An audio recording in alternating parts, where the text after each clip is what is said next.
Katazoba. Bienvenue sur Boalwood TV, bienvenue dans Katazoba, la chronique Antello. Bonjour et bonne année 2025. La gourou du temple de la sagesse en personne, nous sommes là, nous sommes de retour avec ce nouveau numéro. Toujours la maman des aiglons, toujours Eagle Women en place. Restons ensemble, il n'y a pas de souci.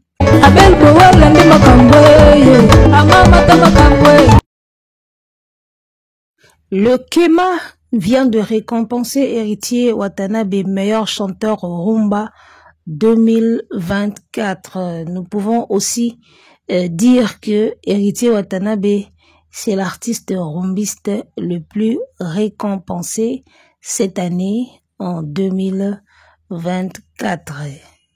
Kokende liboso ezalaka kokoma te, kokoma kaka nde ezalaka kokoma. So ke liboso komi wana nde okomi, mais soko ke liboso kaka elakisi te ke kokoma.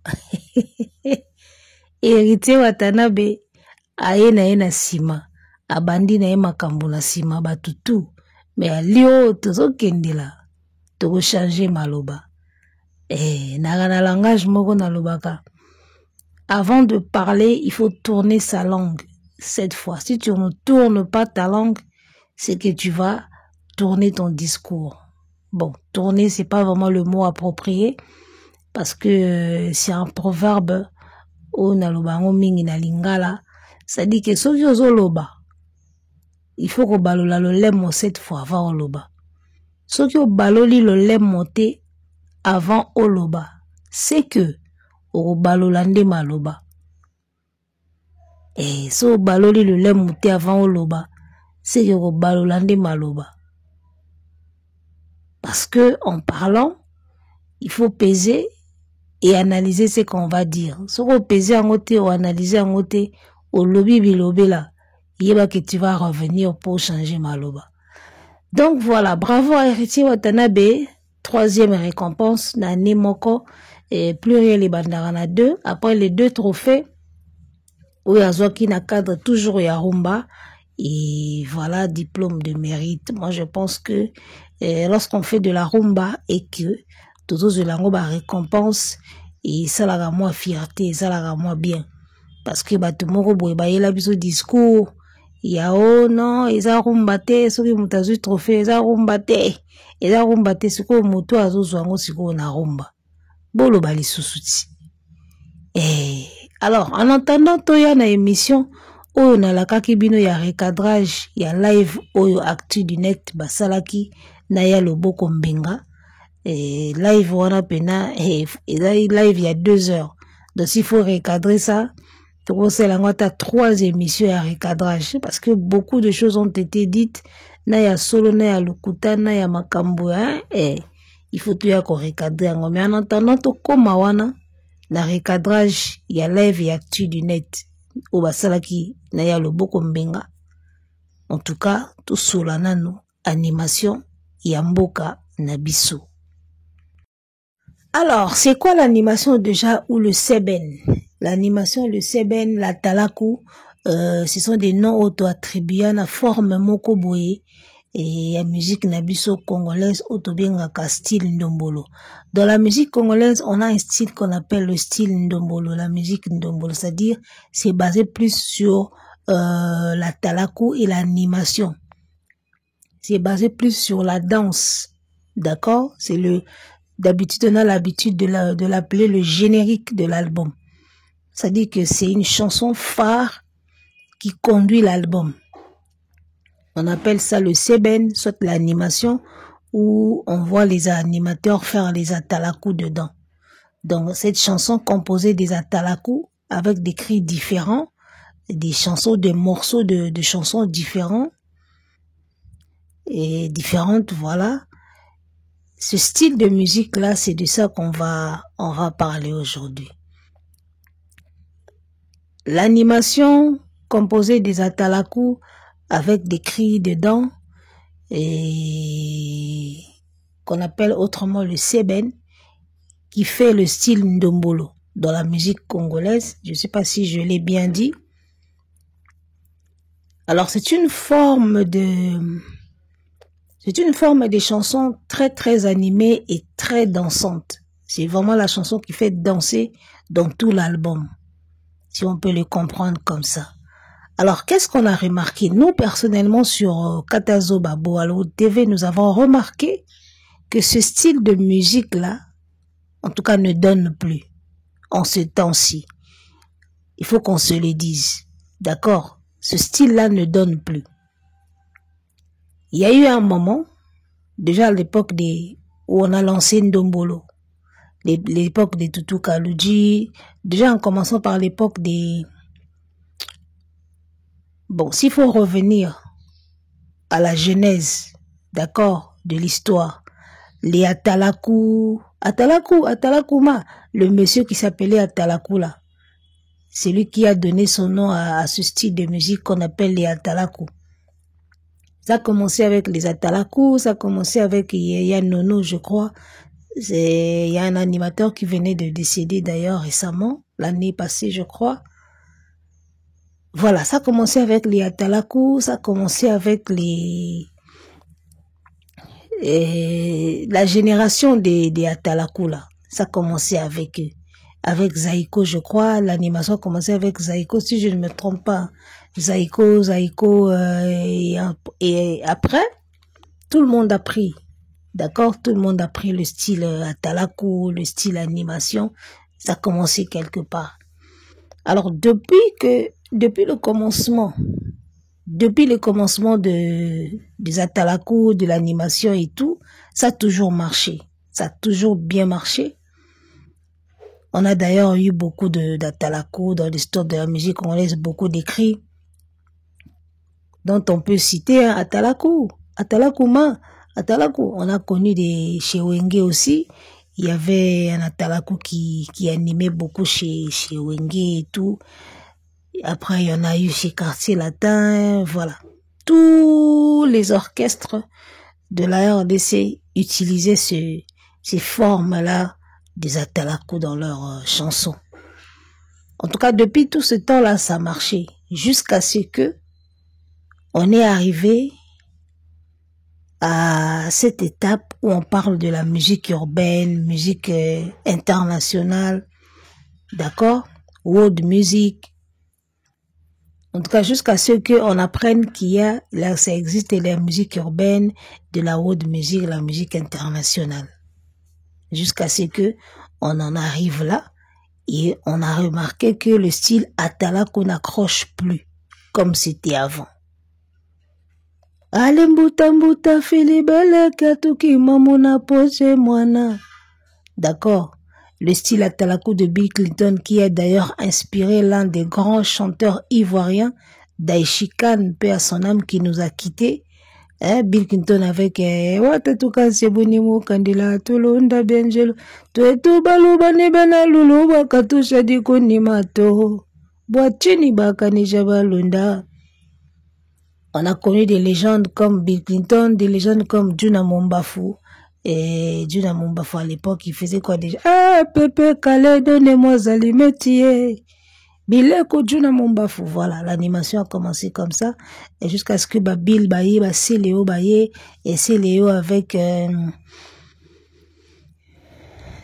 c'est Léo avec, Maman Sele, nanana. Tu vois, c'est Léo Scrambaye. Et voilà, ils nous ont donné beaucoup de cris, beaucoup d'albums et tout.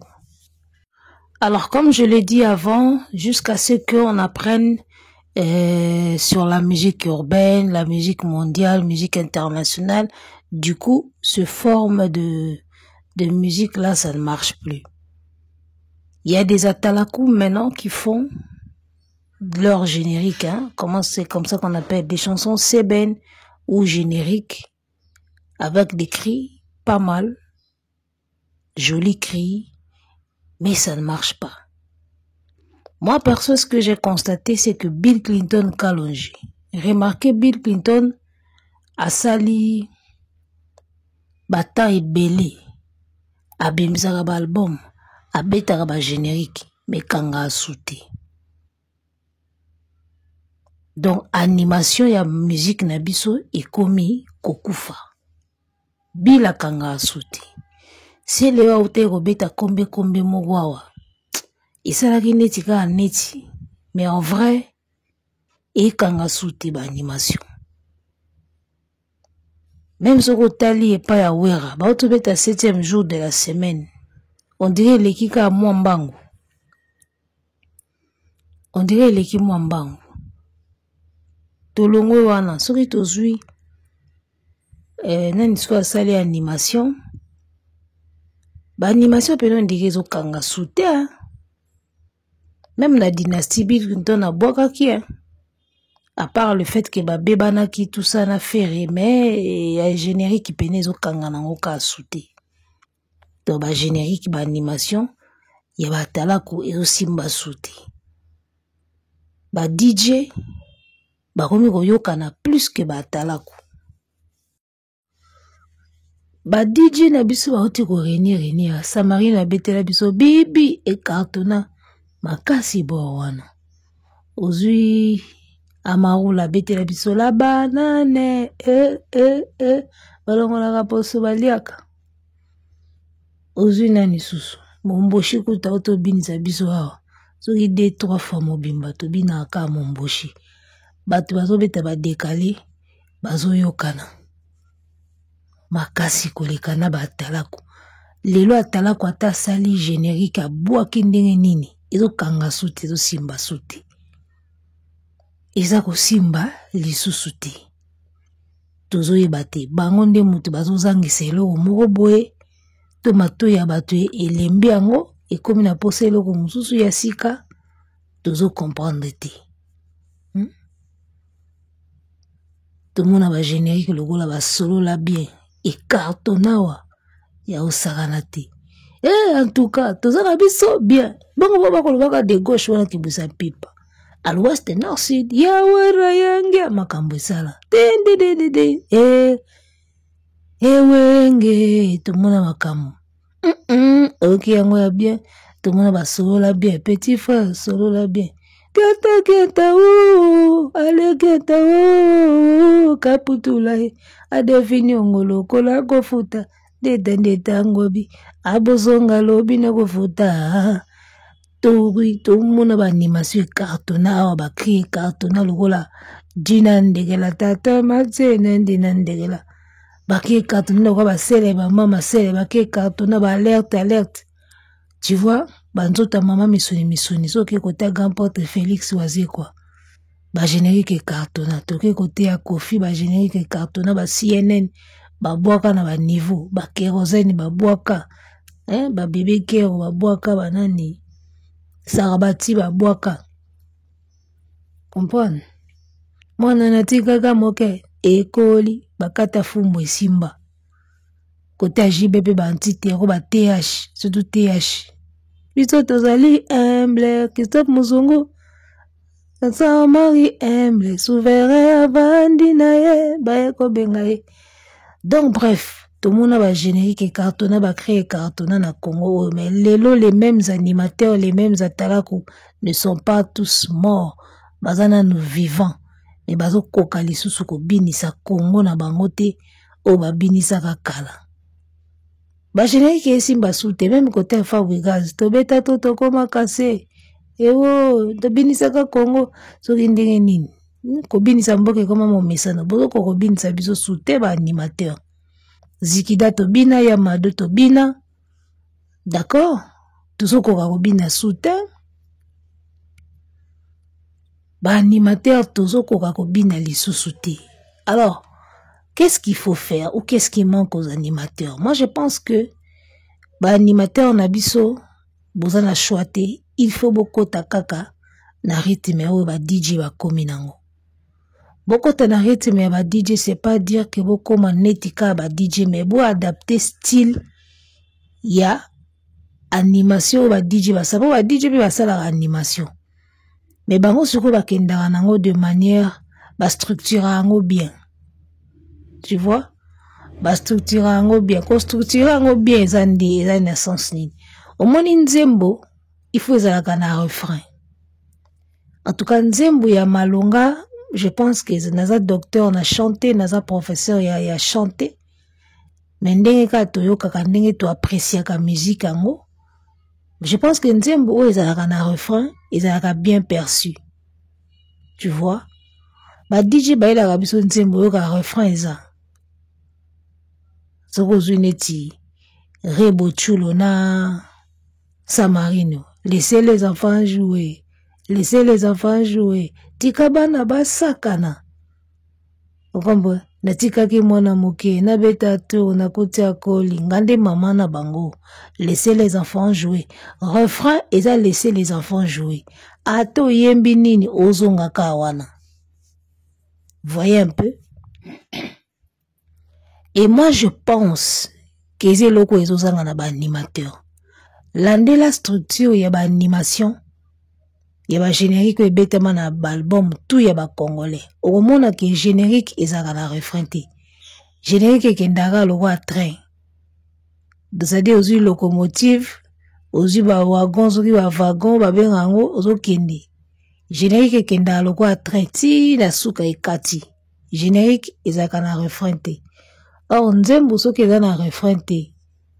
Na style ya lelo ya ba musique urbaine oyo. Yango moni bozo beta me muta oyo kango aza suti. Eloko aliboso nga na moni bozo gafe eza kozanga kotia ba refrain na ba générique na bino na ba animation na bino. Générique ezaka na refrain te. Soko zuka ba générique ebele betama awa. Ezaka na ba refrain te. Oyo aliboso abandi abwaki.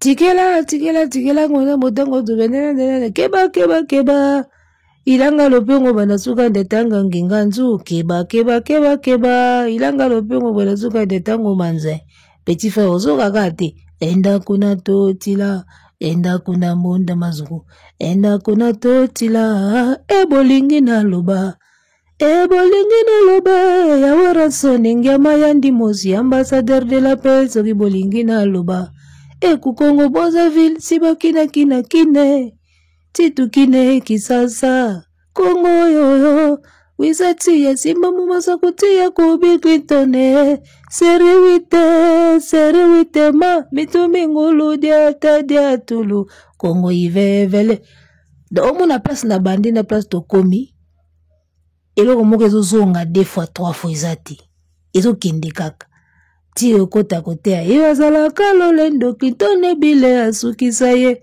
mavondo azalaka lolendo seleo kalo jididie basukisa ye amibenga number 1 asilisa kutu dictionnaire comprendre mikolo eleki nazalaki grossiste po domingeza boyaki lokola ndimi bokopakata mbangu chibida dumbwe awe oti lucie kimbomango alucie mibankundi chabukulu bebukulu betuki ngombe wena gwani ne oja zekalutendele omona donc banda place na banditi place na komi eloko ezozonga ezate ekendera bao baksaka bakri ti bakoma na suka 7 minutes 8 minutes générique.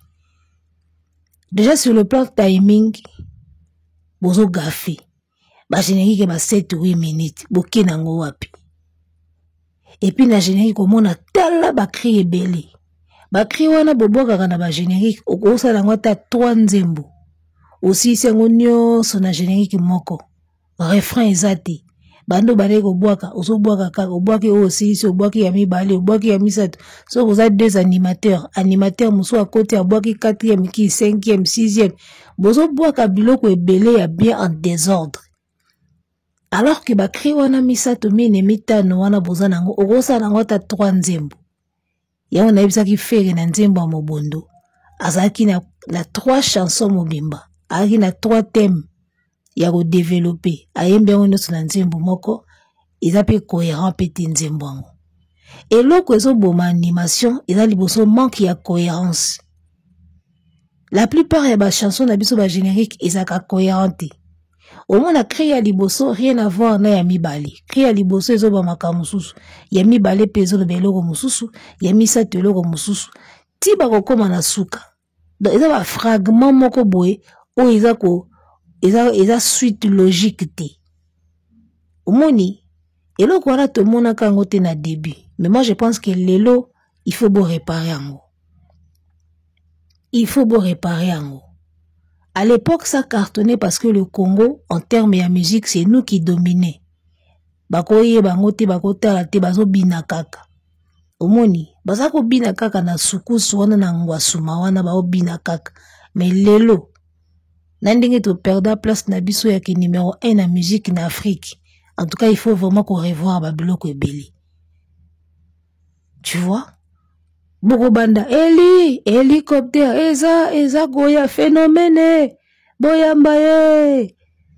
1, 2, 3, 4, 5, 6, attaque, mwana wenda kulongo betikale.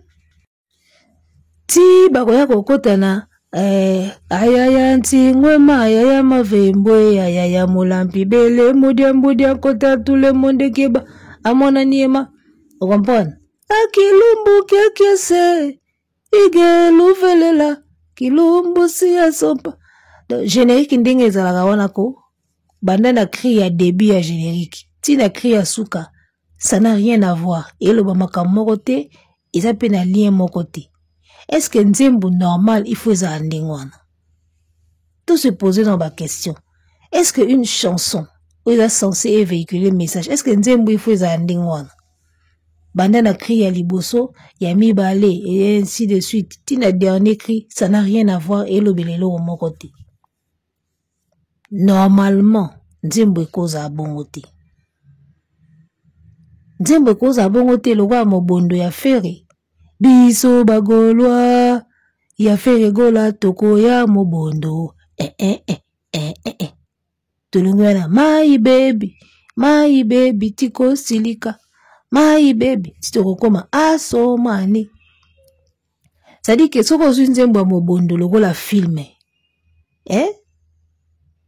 La fois dernière na senga ki bandeko ba pesanga la phrase tozalaka na sujet complément et lo ramisa te banda ozanga eza verbe. Soko zo formuler phrase, il faut sujet zala complément na verbe. C'est biso ba gaulois eza sujet. Togoya mobondo verbe venir. Bogoya wapi mobondo wane komi complément d'objet direct ou d'objet indirect. Omoni la phrase ezala ndenge wana. Yango omoni po oyeba ke nzembo eza na sens, il faut poser ba question. Bogoya wapi pour la nini? Si ba question ba réponse eza claire, c'est que nzembo eza normal. Si vous zwa nzembo ya faire le rôle à filmer. Tout ça qui nzembo komi le roi filmer. Bon moni siko bato moko bazoya ne bandeli ba jeune moko ebele bazoyeba biso bagolwa ya faire gola togo ya mobondo na filme ba jeune moko ebele bazoya mobondo ba oye ebele mobondo tolongo wana omoni sikoyo jeune moko abondela mwasi na ye my baby tiko silika après to komi tout ce qui est liquide en bois.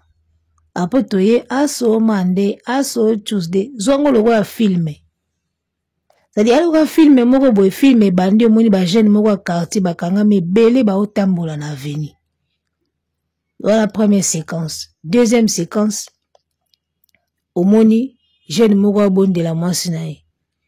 Troisième séquence omoni bato bazo mela na bar, bazo mela tout ce qui est liquide. Quatrième séquence omoni aso mande aso manini. De ti film sili ba jeune wana o mona ki ne bandeli otika lo mona bango souté. Est-ce que film a un sens? Ba jeune o mona ki ne bandeli film bazo ye ebele. Ti film continue s'il na suka otika li ko mona su ba jeune wana te. Film wana déjà na sens te. Or un film normal, so ke bandi de na groupe ba jeune bazo ya. Ti na katikati ya film fo mona bango. Ata bango nyonso te me fo mona ta musu moko na bango. Ti na suka conclusion ya film ba jeune wana bazako ya ne bandeli bake wapi. Ba uti pe wapi. Bake kosala nini. To yeba kosko na katikati ya film et puis na suka film conclusion neti ta musu moko na bango. Azaki peut-être na problème yango bazaki ko kende ko régler problème ya mutu na bango wansko conclusion na suka. Ça dit que eloko faut ça na sens. Début, introduction, développement, na conclusion. Il faut ça na sens. Nzembo faut ko zwango pe lo wa filme. Yo go mona te na filme bato ebele bazoya. Après na suka filme bato wana ozomona bango sute na katikati ya filme. Ti suka filme otika yesu ko mona bango te. Suko balakisa yi bango ne bandeli poani. Omoni kiza na na sens te. Alors pour revenir na batala kuna biso, moi je pense que il faut bien adopter style oyoba DJ ba koma nango. Ba DJ bazaka toujours na ba refrain na banzembo. Ata yembi nini aozongaka ni logo moko wana. Eloko wana yango wana nde bato bakangaka. Eloko wana yango wana nde message. Comprendre? Yango wana nde message. Laissez les enfants jouer. Laissez les yango wana nde message. Tika bana basakana. Ay ba vocal écoute na tika ki mwana muke na beta tour na kutia koli rebo chulo aye. Comprendre? Zwanga bien. Rebo chulo. Mama na bango nga moko nazalaki game. Yo, ngande mama na bango. Laissez les enfants jouer. Donc, c'est-à-dire que, en refrain, il y a laissé les enfants jouer. Na ba vocal nyoso bazo sala. Eza na lien. Laissez les enfants jouer. Tika bana basakana. Rebo chulo siko abimi ye mama na bango. Mama ya banani? Mama ya bas enfants wana. Mama ya bas enfants wana. O rebo azolo bake tika bango basakana. Nga mo mama na bango. Yepe ziko samarino yepe papa na bango atika ki mwana muke abeti tout mwana koli. Donc tu sens que nzembo eza na sens na refrain na ba vocal mutu na mutazo sala ezo tourner ka autour ya mama mwana relation ya muta mukolo na muta muke. C'est ça une chanson cohérente. Soko zongi na mobondo, ce n'est pas le cas. Au habité on parle de quoi, on vient d'où, on va où. Nzembo eza na sens. Et wana nazo comprendre te ba tente promo ba tutu ba défendre affaire ba ko lobelango te ke nzembo ezanga sens. Il doit réparer ça. Il faut banda ko réparer ba bloc à bongo. Parce que na âge na ye na nombre carrière à sali, asa so autorisé te asala ka nzembo ezanga sens alors que ba rebo na ba samarine ba sala ba nzembo qui a tout son sens. Nzembo pendo soko yoki nzembo bi ezana sens na mo bimba donc na texte na contexte tout evanda. Na mélodie tout est vanda yo na lobaka na sala ke émission moko na bi l'intelligence et contribue à na réussite à carrière à mot so za mael été Isaëlo passi. Remarquez la plupart de nos atala ku ba mael été bolimbisanga ba niveau d'étude ba atala ku na biso mingi ba niveau d'étude isa pena na semakasi et remarquez que ba atala ku o ba niveau d'étude ils ont du mal à s'adapter na ba style ya banzembo oyo ils ont cartonné lelo. Pourquoi? Parce que tout simplement ils ont du mal à comprendre cela. Ils ont du mal à comprendre que nzembo faut refrain ezala et puis refrain na ba vocal il faut ezala na cohérence. Il y a beaucoup ont du mal à comprendre ça. Bill Clinton oza icône ya animation congolaise. Arafat a s'inspiré na yo, le Daichi Khan, le grand Daichi Khan. Il s'est inspiré de toi. Bill, oza maman na icône na animation. Mais laisse-moi te dire, frérot, niveau d'étude na yo, eza ko empêcher yo, au salama ambaminene, peut-être ndenge Arafata akoma. Donc, jusqu'aujourd'hui, on sentit que Moutou, aza incapable ya ko comprendre que, nzembo fait comme un refrain, faut to koma ko kumbela nzembo, ndenge, ba Nigérien bazo kende nango. Tu vois? Bara Ivani o baba na binoti Bill. Yo sali pena animation ont inspiré mutu munene logo la Arafat. Yo sala ka ba animation ka en désordre. Tala ba animation à Bill. Tu sens qu'il y a du désordre. Yango mona ka ba succès mususu ba mission mususu ba sala. Ezaki aide ya encadrement o yazwa ki pembeni ya leader. Soki encadrement ane longwe. Yango mona ka siko musicien buzo ba na ye nyonso ebimi et puis azo koka suelo côté. Beaucoup de talents et simba parce que encadrement ya ba leader na bango ezaki ko aider bango. Soki encadrement ya leader ezate maele na esko ekoka ko sala te yango mona bazo yoka na sute. Bill Clinton osala ka ba animation moko bizarre. Osana talent mais oyebi ko structurer banzembo note. Yo za mutu moko héros yo wana ba niveau ya ba Arafat déjà. Yoza mutu moko héros en Afrique, ndenge ba wilo longomba ba cartona boy. Carolina, maman, elle est sucrée partout, elle est sucrée en haut, je ne peux pas la laisser. Ndimba Carolina o awilo longomba yemba. Tu sens que il y a ba lignée moko neti ya ba animateur, neti ya ba talaku, mais ça a un sens. Ba animateur bozo sala ba nzembo ezanga sens. Ya moni ba ko comprendre binote. On ne sait pas vous saisir. Omoni, on ne sait pas vous comprendre. Bill Clinton osala ba animation moko désordre, okoma na ba cri moko bizarre. Okoya boy, fumo kimbangwe, soki nani tata nani wana alokoti ba chéri ba fina. Ça n'a aucun sens, papa. Bill, il faut se restructurer. Il faut structurer ba animation na yo. Banda ko siko bino bokoma moni bino siko eloko sala bino nini. Surtout mingi bana wengi. Azomona soka koti na style ba DJ, a koti na style ba Samarino, style ba Momboshi et Sopai. Bana wengi baza makasi, malama demeri na bêtise na kia landa style moko ya omone Sopai. Ngana komo yemba lokwa ba DJ. Mais ba DJ bazo sala ba structure ya ba nzembo ndenge normalement ba nzembo ifo ezala. Bino bozo yemba n'importe quoi, ça marchait à l'époque, mais lelo on ne sait pas vous saisir. Un Ivoirien afandi boyoka, fumo kimbangwe, soki tata wenda, soki nani, alokoti ba chéri, bakoma, misuni. Qu'est-ce qu'il a, il va comprendre na katuana. Et puis, héros, il va crier le quoi, fumo kimbangwe, tata nani, ça parle à qui? Héros. Bon revoir nan baptême na bino, bon revoir nano, structure ya ba animation na bino. Il faut nzembo za kana refrain. Ba animateur boko tisa ba refrain na ba nzembo. Et voilà, j'allais finir avec Doupidi. Namoni Doupidi Amboka, tu as repris la même bêtise. Moi, j'ai aimé l'animation de Kunzardo. Kunzardo a yembi nzembo za na refrain. Ake nango pena ndenge ba nzembo zo kende mikolo. Mais Doupidi Amboka, oye na bêtise ya Bill Clinton. Tu vas pas décoller. En tout cas, soki batu ba yebi yo ba komiselo émission oyo. Doupidi Amboka. Al générique wano Betty. Ya mambakala. Na 2024, yoko beta bongo souté. Jamais. Un animateur où a évolué na 2024, 2025, a coquille jamais ko beta ba style ba bili ya kala. Bango moko na déjà zo simbela sou bangote. Siko yo oya ko beta ba style bongo lelo. Kunzardo a beti bien que yo. Eko bebe ko bonga bolingo oyo bokota te. Dans refrain eza. Jésus de nianse mokonzi nanga. Yende yo bimisanga na musique ya Congo.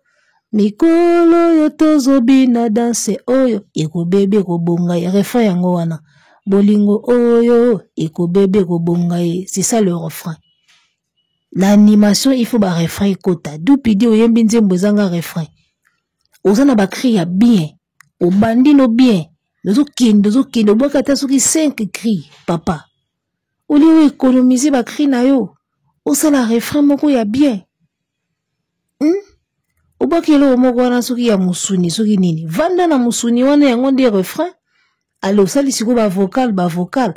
Comment bozo comprendre structure ya nzembo te? Bino bato boleki na ba orchestre. Eza passia. Doupidi Amboka, il faut revoir structure ya ba animation na yo. So keka na système ya kala ya bibwaki la ba mwanza. Obwaki ki o aussi obwaki o ba mona yo muto sala ka ba ki belé. Ça n'a aucun sens. Ça la animation ezala na sens. Tu as quel message à passer? Message nanga peut-être ezake ba leader à Congo ba kangaka ba talent ya ba animateur. C'est bon. Luka siko refrain moko place au banda ko zonga tout le temps. Osali vocal. Soko sali featuring a sali vocal mais bozo zonga ka na refrain wana. Boke nango bongo e simba. Soko landi style la musique ya Ferry, ya moni Ferry a du mal. Musique ne lelo ezo risqué bunga. Ferry a bunga za culture ya ba refrain. Tala banzembo yo so Ferry asala na ba refrain e simba. Papi kake, bozongiselanga papi. Refrain yango wana. Boyi banabino porte-monnaie. Ozu kwa chèque les pété. Aïe aïe ouh. Yeah, refrain yangwana. Ayembi. Mon mari, tu es méchant. Aozo ngakana. Yeah. Banzembo tout fait rasala na ba refrain simba. C'est la seule magie na kate banzembo. Soki boko améliorer yango te boando kende ka boy. Album mobimbe tioli ka boy. Album mobimbe zo tiola ka boy. Et puis style wana dupidi yango bimi nango pas ferré. Yango zo sala nango générique. Tu vas pas décoller, je suis désolé. J'ai aimé ce que Kunzardo a fait. Nzembo Kunzardo, c'est beaucoup mieux que oyo yembi wana bibwakela mwanza bakri le roi Bill Clinton. Lelo to asuna posa te toyeba ke nani asalaka na bakri ebele. Nani asalaka bakri ebele. Non, on a juste besoin ya eloko moko esimba eza kitoko. C'est tout. D'accord. Nalobaka toujours eloko oyo, on ne change pas la formule qui marche. Jamais on la change.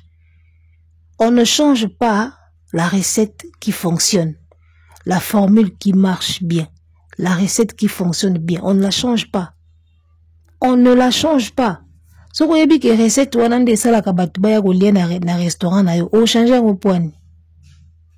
On ne change pas la recette qui marche. On ne change pas la formule qui tient. D'accord? Et ça le rôle yo ko longola mwamba na fumbo ateka po lamba ngone ti bato nyonso te. Obomije. Vous comprenez? Olongoli mwamba na fumbo ka po lingola mbango lo wa bato nyonso te. Obomije.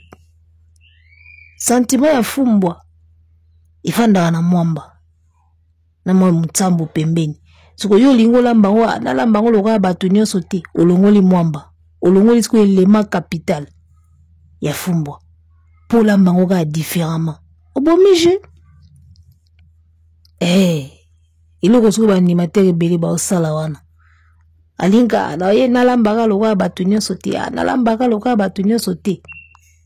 Olongoli mwamba na fumbwa ka po lambango lokwa bato nyonso te. Mais obomije pour élément capital nde yango wana. Iloko ezosala ba animateur ebele. Likolo ya koboya kosala lokwa bato nyonso a changé formule ou esimbaka.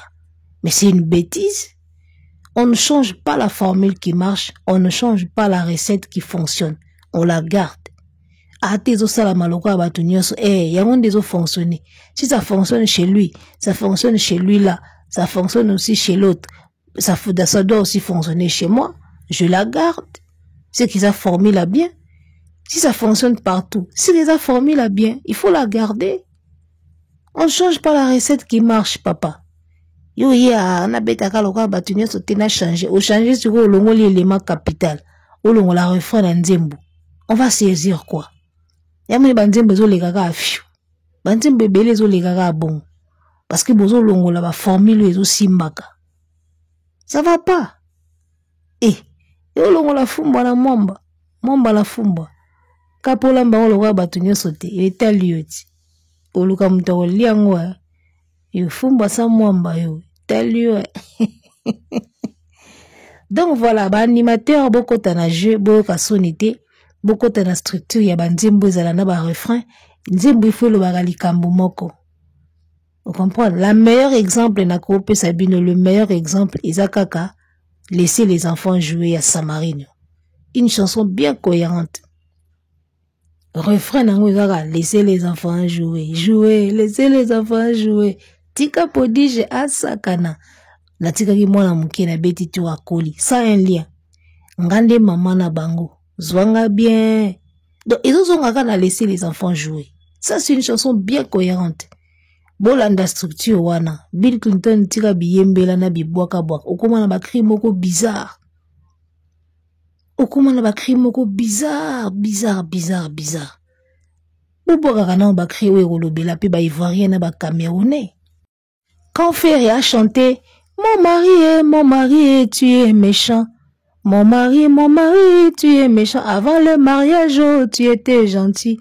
Depuis qu'on s'est marié, tu es devenu méchant. Même pas de câlins, même pas de bisous.